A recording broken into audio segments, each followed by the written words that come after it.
there's kind of a rift that we see in our profession between people who understand pain from that ectodermal neuroscience perspective and people who continue to see pain as a function of what happens in the connective tissue, right? So you've got some people who understand that pain is an output of the brain, not an input from the body, and they treat things that way. And other people who think that there's a pain generator somewhere in the body that's generating a signal that's going up, that's a pain signal that they need to take care of, and whether they call it fascia or trigger points or muscles or joint dysfunctions or subluxations or, you know, or whatever. And what we were struck by is, what do you do with this chasm between these two groups? You know, how do you bridge this gap, and how do we talk to our colleagues in a way that helps make this material maybe not so threatening, or maybe something that they feel like they can start incorporating into their practice right away? And so we came up with this concept of how do we cross that chasm. And one of the things that I wrote this long post about how you could take several of the common things that we do in physical therapy, and instead of explaining them the way they typically were, you could explain them from a neuroscience perspective. That way you wouldn't have to change what you're doing. It's because we're all working with patients or clients right now, are we not? And we all have some measure of success with those patients, do we not? Right? So let's not throw out the things that we like that we're doing that work for us and work for our clients. But maybe let's think about why they work. And maybe let's explain them a different way. So one of the best examples, an example I used with Will, was spinal manipulative therapy. Barrett's talked a lot about coercive treatment today. And you know, I'm a manual therapist, and I do manipulative care, and I do thrust manipulation and all that kind of stuff, and have a lot of training in it, et cetera, et cetera. And I'm not all that overwhelmed with its efficacy, right? But why did we used to think that worked? Well, we think that there was something out of place, right? The joint was out of place, or there was joint dysfunction, and then by manipulating or popping it, we sort of put it back in place, or realign things. That's what the old thought was.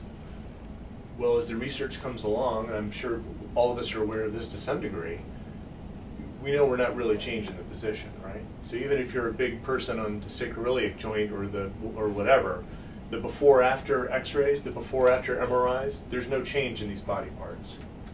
The alignment's not changing. So that presents a real problem. But doesn't manipulative care help a lot of times? Well, sure, but just not for that reason. So the concept of crossing the chasm was explaining those things in a way that was consistent with modern science and consistent with neuroscience. That doesn't mean that everything's okay to do. I mean, it doesn't mean I recommend every treatment in the book out there, but it's just a way to understand the things that you do, that you like, that you're comfortable with, that you're familiar with, and just realize you kind of explain them and conceptualize them in a different way. And we were talking, Will and I were talking, and it's like people go to some of these seminars and learn about neuroscience, and they think, oh, well, you know, I was a big fascia person, and I know that when I touch my patients, they get better. So if this guy says it's not the fascia, then he's taken away my teddy bear. He's taken away the thing that really works for me. And I would say, well, no, we're not. We didn't say putting your hands on your patient didn't help. We're saying maybe it's not the fascia that you ought to attend to. Maybe it's the nervous tissue and the nervous system we ought to be thinking about. So keep doing what you're doing, but think about it a different way. Conceptualize it a different way. Explain it to your patient a different way. And that's how you start your practice changing. So don't go back to where you're at thinking, well, I went and saw this guy this Saturday, Barrett the Great Destroyer. That's on film now. You're welcome. And he said everything that I do doesn't make sense. Well, no, that's not at all what we're saying. That's not what he's saying here. He's saying there's just a different way to conceive of these things, a different way to sort of organize these things in your mind as to how things work and how you might explain those things to patients. So patients come in, they come in with this expectation. I mean, if you're in the massage community, patients come with expectations all the time, right? I mean, I'm preaching to the choir on that issue. So when I do a manipulative treatment for a patient, oh, thanks for putting it back in, doc. Well, no. No, that's not what I was doing. No, all I'm doing is just relieving some tension in your tissue and letting your body relax a little bit. That's all it is.